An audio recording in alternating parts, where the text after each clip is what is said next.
You've been told the same thing for years. Run more, sweat harder, destroy yourself in cardio. And yet, your face gets leaner, your arms shrink, your shirts fit better. But that belly? Still there. That lower stomach fat sits like it's signed a lease. And here's the crazy part. It might not be because you're doing too little cardio. It might be because you're doing the wrong kind. Most people think running burns fat faster. But today I'm going to show you why 3 simple walking rules can actually target stubborn belly fat better for many people. One of these rules takes only 10 minutes, happens after meals, and almost nobody uses it. And stay until the end, because I'll show you the walking mistake that keeps people stuck even after hitting 10,000 steps every day. Once you see it, you'll never walk the same way again. You've probably seen it happen. Someone starts dieting. Their face becomes leaner. Their arms shrink. Their clothes fit better everywhere, except around the waist. That last layer of belly fat seems untouchable. The reason may lie in how the body stores fat. Different fat areas respond differently to hormonal signals. Some regions release stored energy more easily, while others are far more protective, especially around the abdomen, where the body historically preserved energy reserves for survival. In simple terms, some fat says, "Use me." Belly fat often says, "Not today." This is why attacking the problem harder doesn't always work. The cardio trap. When more effort produces less progress. High-intensity workouts absolutely improve fitness. They build endurance, athleticism, and cardiovascular health. But when fat loss is the goal, there's another layer to consider. Hard training often means higher stress load, increased fatigue, stronger hunger signals afterward, and reduced movement for the rest of the day. You finish an intense session, then reward yourself with extra food. Then spend the evening recovering on the couch. The calories burned begin to disappear. Suddenly, the fat-burning workout becomes a wash. That doesn't mean intense exercise is bad. It means it isn't magic. Walking, the most underrated fat loss tool on earth. Walking looks almost too simple. No gym membership, no suffering, no motivational speeches, just movement. And that simplicity is exactly why it works. Walking is low stress, easy to recover from, sustainable long-term, friendly on joints, and easy to repeat daily. More importantly, it increases energy expenditure without creating the same recovery cost many intense sessions bring. You don't need to survive it. You just keep doing it. And that consistency compounds. The post-meal walking strategy. Here's where walking becomes powerful. Instead of waiting until evening for one giant workout, spread movement across the day. Try this. After breakfast, 10-minute walk. After lunch, 10-minute walk. After dinner, 10-minute walk. That's only 30 minutes total. No gym clothes, no complicated plan. Just short walks attached to habits you already have. This approach may help support blood sugar control and encourage more daily movement without feeling like exercise.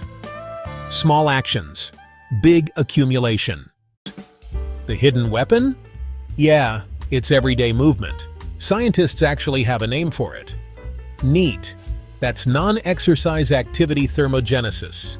Basically, it means all the calories you burn from just, ordinary activities. Stuff like walking while you're on the phone, taking the stairs, standing instead of sitting, parking your car a little farther away, or even just pacing around the house. Now, these tiny movements might seem pretty insignificant, but trust me, they aren't. Over weeks and months, they can seriously add up and make a major difference. So here are some easy ways to add more steps into your day. First, there's the parking rule. Just stop hunting for the closest parking space. Try parking farther away instead. Then, the phone walker method. Every call you take becomes a mini walk. And finally, the stair upgrade. Skip the elevator whenever you can. No extra workout required, just, smarter movement. Bye. Want faster results? Add incline walking. Flat walking is excellent, but incline walking really turns up the difficulty without turning it into punishment.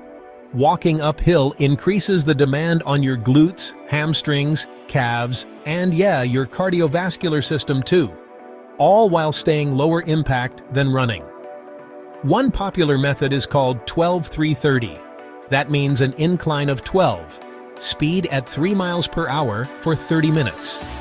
The key? Don't lean on the rails. If you need support, just reduce the incline.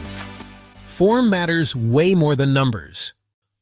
The hard truth: you still can't outwalk bad nutrition. Here's the reality nobody escapes.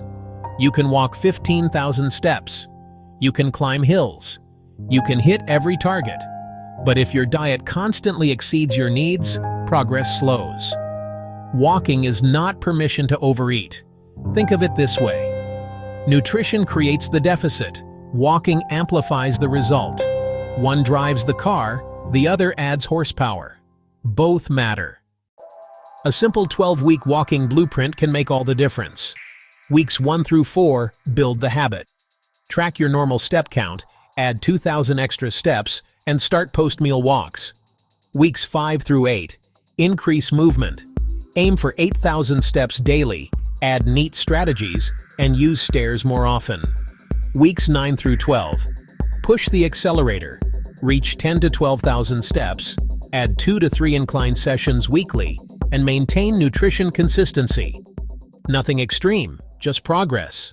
But the bigger lesson? Modern fitness often glorifies suffering, but sustainability wins more battles than intensity. Walking is ancient. Humans were built for it. It improves movement, lowers stress, supports daily activity, and for many people, becomes the habit that finally sticks. You don't need to transform your life tomorrow. Start with this. Walk for 10 minutes after your next meal. Then do it again and again.